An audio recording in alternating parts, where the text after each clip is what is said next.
Hello and welcome. Now I've had to readjust everything for this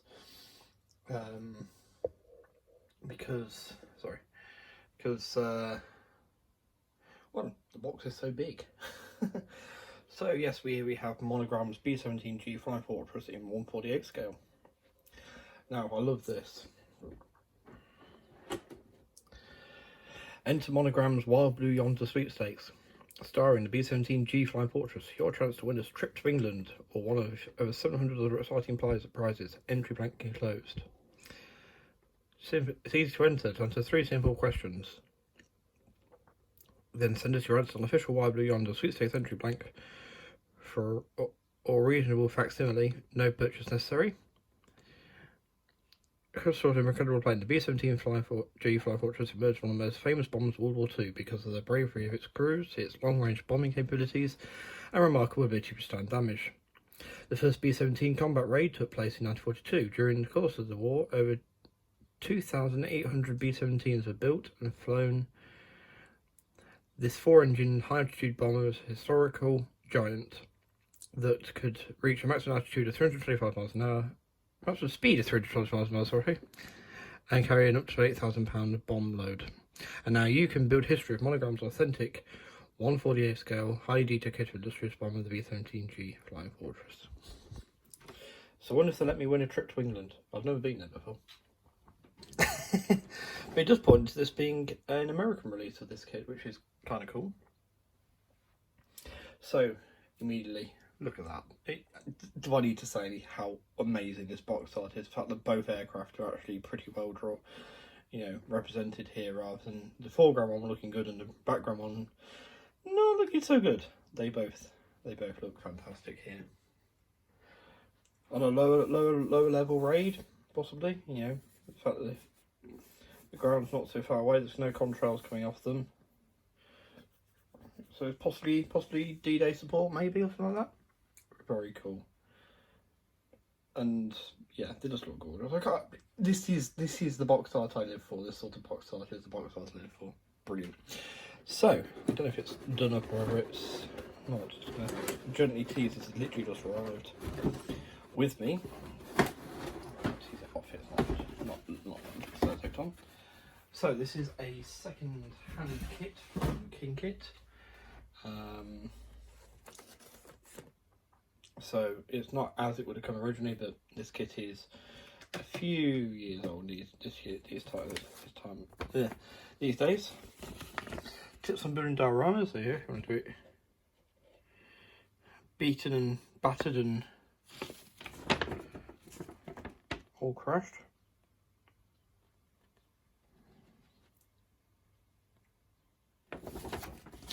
And ways to do that.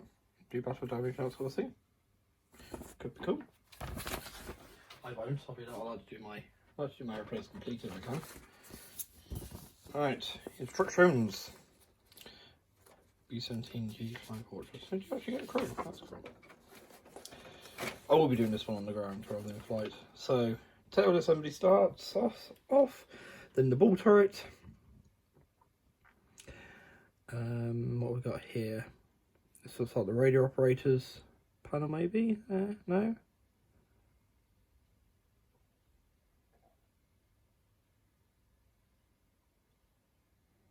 I'm not sure what area of the aeroplane this is. Obviously where the ball turret slots in underneath.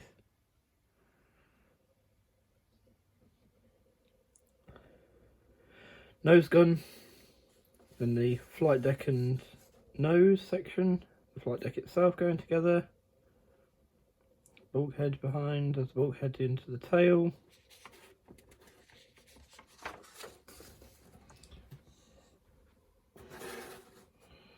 It's telling you the natural colours rather than just giving you a colour reference, which is nice. The natural wood, olive drab, so you can use your preferred one, so you know what you're looking for. Gunmetal, and the gun going in the chin, in the cheeks. And then putting your flight deck in, showing where it will go along the glue line. Fuselage assembly, cement, left fuselage half to right fuselage half, number 11. No picture needed. Canopy going in. For the glass bits.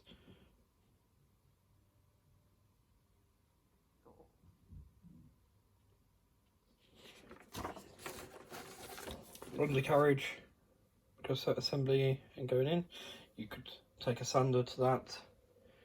You know, if you put a bit of paint underneath or something, just so you get a mark of where the where you could draw it, I suppose. Draw a bit of permanent marker on it, just find out where it sits and sand it down if you wanted to give it that underweight look. Upper turret, or top turret I suppose. Wings going in, left wing assembly, P assembly. So it's basically to repeat that assembly but with the different bits. So left wing assembly going in, wall separator's gun, radio man, I don't know if they called it. Said waist gun's going in.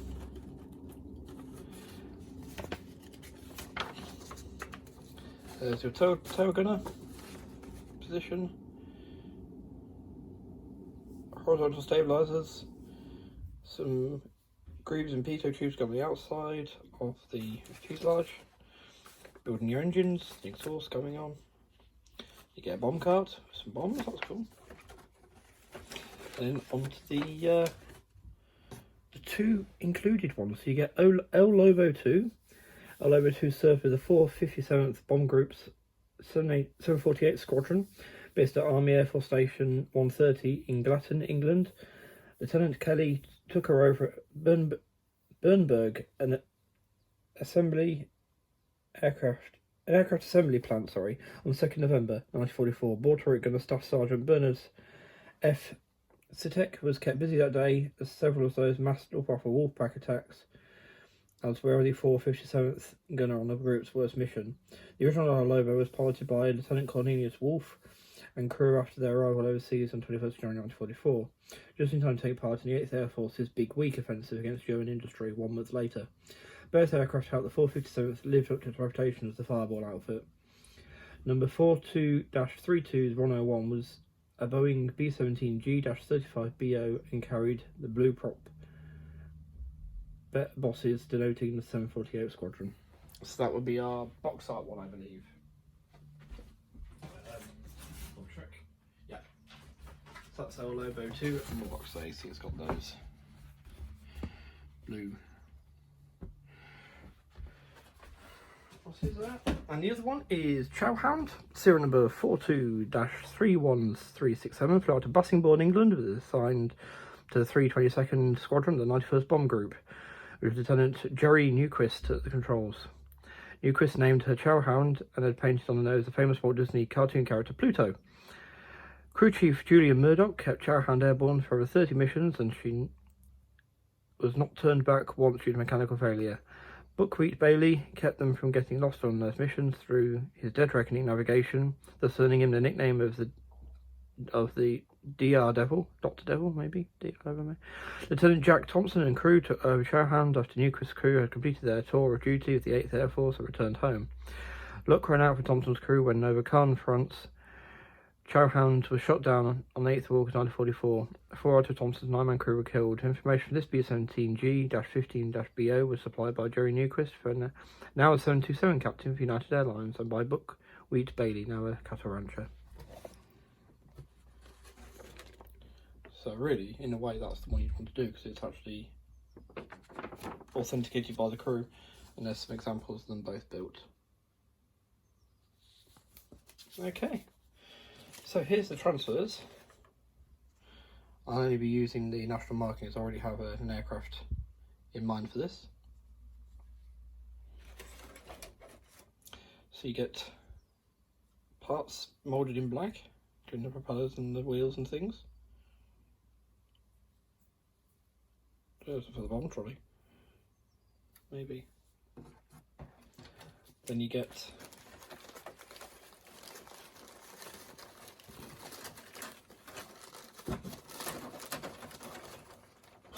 caught up with this. Then you get the wings. Everything's raised, by the way. This is a good old classic Monogram kit.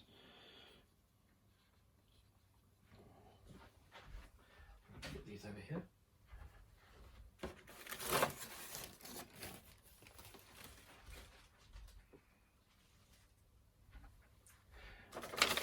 Yeah, the IPMS USA. Beautiful.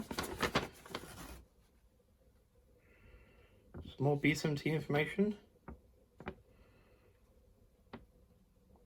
Different ones, there's 909.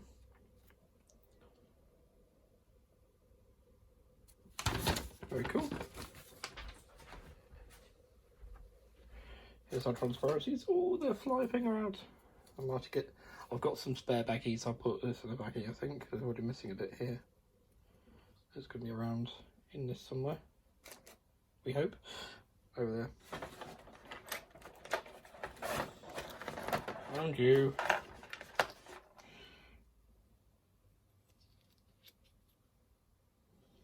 That'll be in there.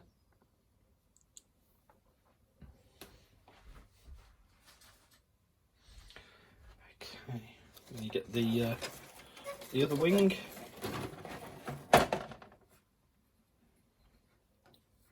That's the thing about King kits, they will check to make sure all your parts are there for the sale. It's just like the only thing we're missing is actually our entry into the Wild Blue Yonder competition. But yeah, so we do get some ground crew with it. That might be kind of cool to paint them up and pose them nearby. So white tape under their feet just to keep them up. And there is the fuselage. So, as someone's already very kindly cut them out for us.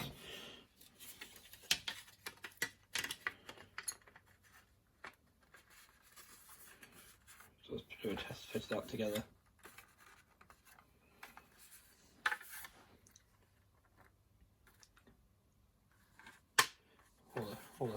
What a thing. And I've got to be honest, look how well that's gone together. I mean, this is why Monogram is my first stop after Tamiya. Because you can't beat that.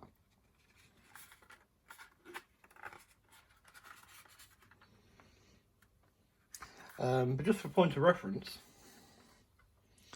B-17, 10, 11 man crew, yeah? Sky Raider.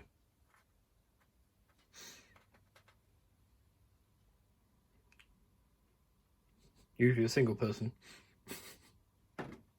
In the version I'm doing here.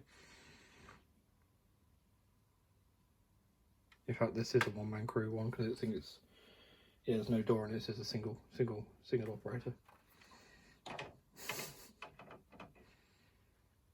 Why is this so big? I mean, we love it. And I know it's just, yeah, but yeah, it's just crazy, isn't it? But yeah, nice rotation of the fabric though, I'm saying. So yes, I will be doing this as Tondaleo. I hope I'm saying that right. That's not correctly. Which was actually a B-17 that did perform some night bombing missions over Europe. Which, as a Brit, you know, it's, to me, it's the B-17 that mixed it with Lancasters, Halifaxes, Wellingtons and Stirlings and things. In the night bombing effort, but the way it reads it did perform a few, and then with the unit, and then they swapped to dropping leaflets at night instead. Being a night leaflet dropping operation. Now, unfortunately, it was shot down returning from Europe by British anti-aircraft fire. There was reports of a German raider in the area, and they must have mistook the B-17 for that German raider, and yes, it got shot down near Clacton. It went into the sea. The co-pilot stayed with the ship trying to bring it in, and the rest of the crew bailed out, so they survived, but they unfortunately perished. Now, when I was talking to, as many of you know, I have a good friend in Mr. Dale Bass, and we were talking literally a week ago today about B-17s, because I found this kit and I was like, well, I need to know before I buy it. If I, a 48 scale Flying Fortress is a big investment in space before anything, because this is actually a really reasonable price for these. I mean, he used to get them for like 15 bucks back in the day, but for the same moulding. But yeah, Revell just released the B-24 again, which is the same sort of era as this. It's an old Monogram model, and they're wanting £71 for it. So at $39.99, this was a steal. So yeah, but before I get it, I wanted to know which one I was going to do, because I have another one of these as well, which I knew straight away which one I was going to do. And I was thinking about Sally B, and I still might do Sally B. But we were looking around what was available. On another, if I could find another one day. We're looking around at which ones are available aftermarket transfers sets, And I came across tons of them. Oh wow, it's all black, literally all over, top and bottom. And apart from the chin turret, that's silver, weirdly. Oh wow, that's really striking. What? And he grabs one of his books, we're on a video call, he grabs one of his books, and so this would have been, sorry, I just realised, so you're watching this in November, this would have been the 4th of March, and basically this aircraft was lost on the 4th of March 1944.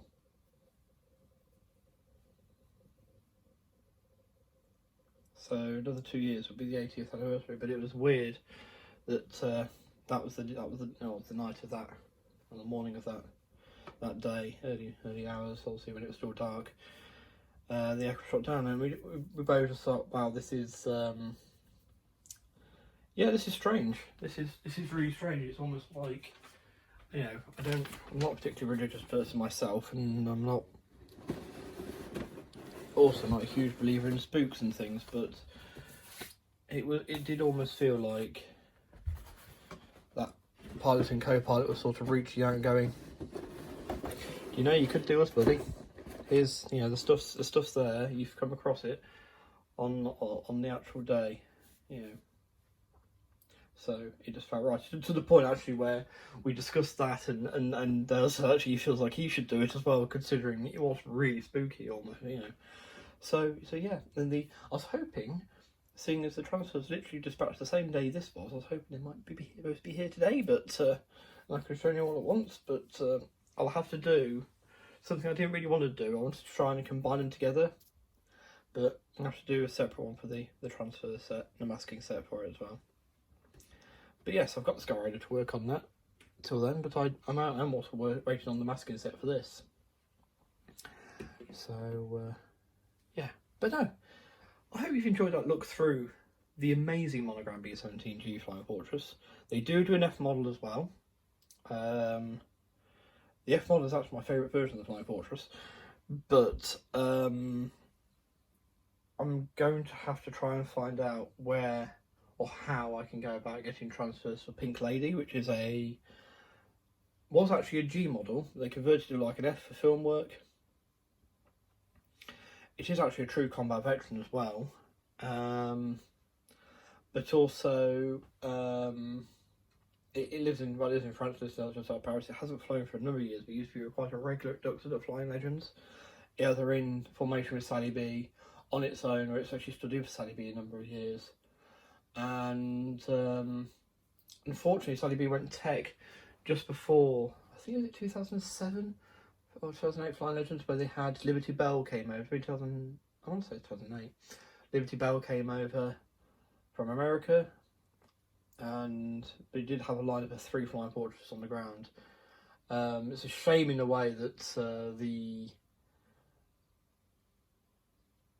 one in the American Air Museum can be brought out, because they had all 4 lined up then, couldn't they? They'd been quite impressive. But yeah, but because Sally B was tech, it was just Liberty Bell and Pink Lady in the sky together. But it's the closest thing I've seen to a genuine F model, and it's one I'd really like to do, even though it's a preserved one. But I think I'd like to do Sally B as well, and Liberty Bell to be fair. I remember ceiling of fortresses, aren't I? But anyway, yes. But no, so basically very much the same, except you don't really have that, and you've got a few more guns in the front there. I've built that, the Memphis Battle Kit is what it is, it comes out. But yeah, so thank you for watching, take care, stay safe and be well, and I'll see you next time. Bye!